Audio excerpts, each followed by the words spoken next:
What's up, everybody? This is Nate Marchese. Thanks for joining me tonight on Campus to Canton. You can find me at CFF Nate.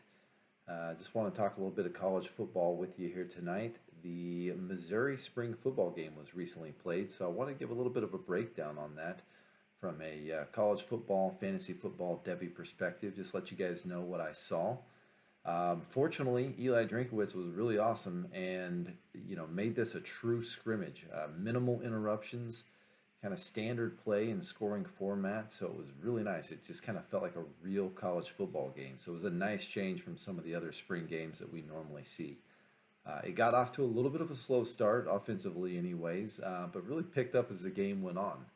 So let's just kind of take a look here. We'll start with the quarterbacks. We have two guys primarily battling for the main spot right now, getting the majority of the snaps, and that's Tyler Macon and Brady Cook. We'll discuss Tyler Macon first. He got off to a rough start. In fact, his first pass of the game was an ugly pass behind his receiver out in the flat. Ended up getting intercepted, returned for a pick six.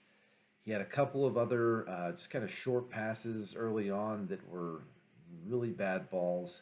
He just looked super uncomfortable as this game got started. Didn't really push the ball downfield much early, um, but you could tell later in the game as he started to push the ball downfield that his deep ball has improved.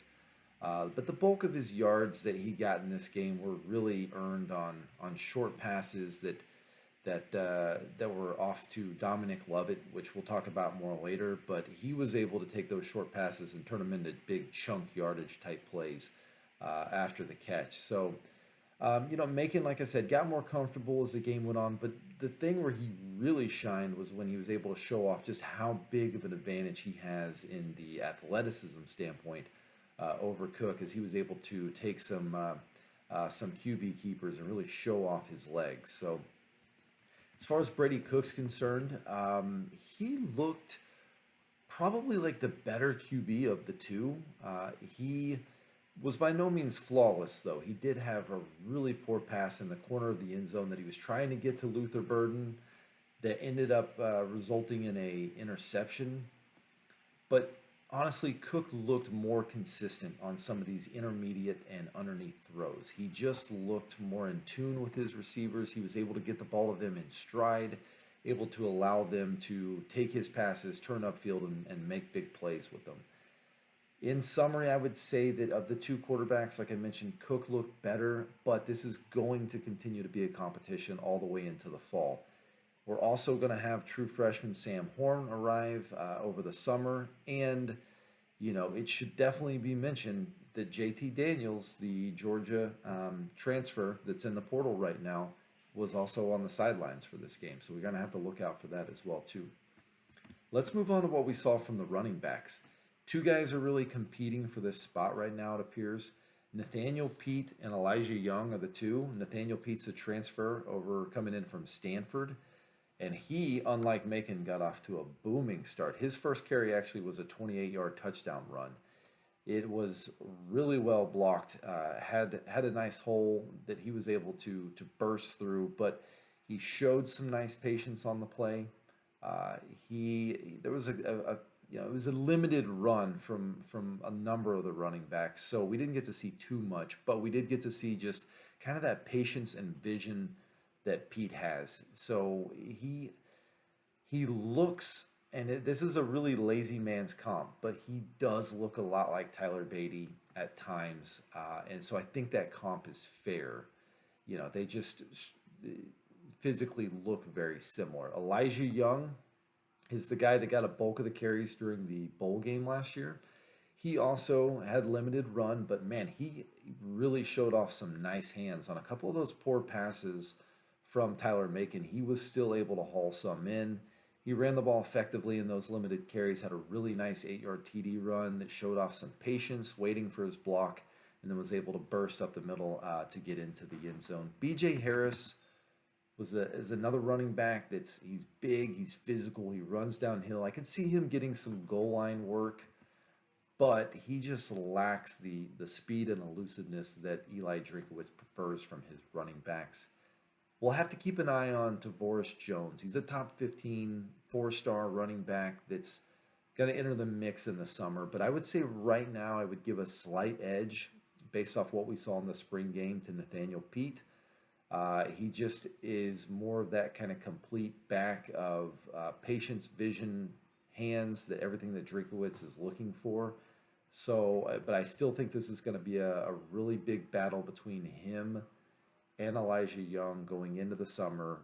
Coach Drink does not care for running back by committee, so I think it's safe to say at this point we could see one of those two guys get upwards of 20 touches per game, which would be big.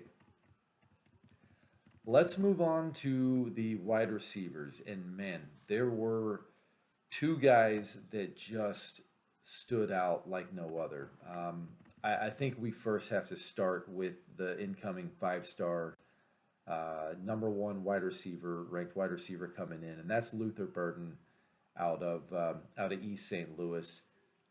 Man, did he impress. I've been watching spring games for a number of years, and I have to say that few true freshmen have come in and put on a show like Burden did in this one. He was used in a variety of ways. He went deep on some passes. He touched the ball in the intermediate level. He lined up in the backfield. He took end arounds. He looked dynamic every time he touched the ball. They made the mention of the comparison to Deebo Samuel on the SEC network when they were televising it.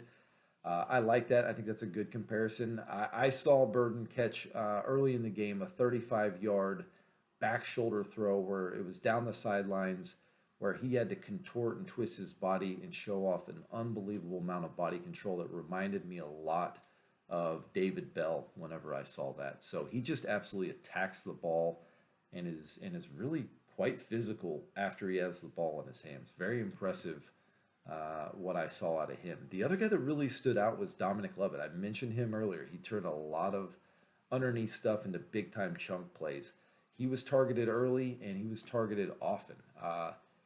They were also creative in how they were trying to get him the ball. He's somebody that I liked coming out of high school.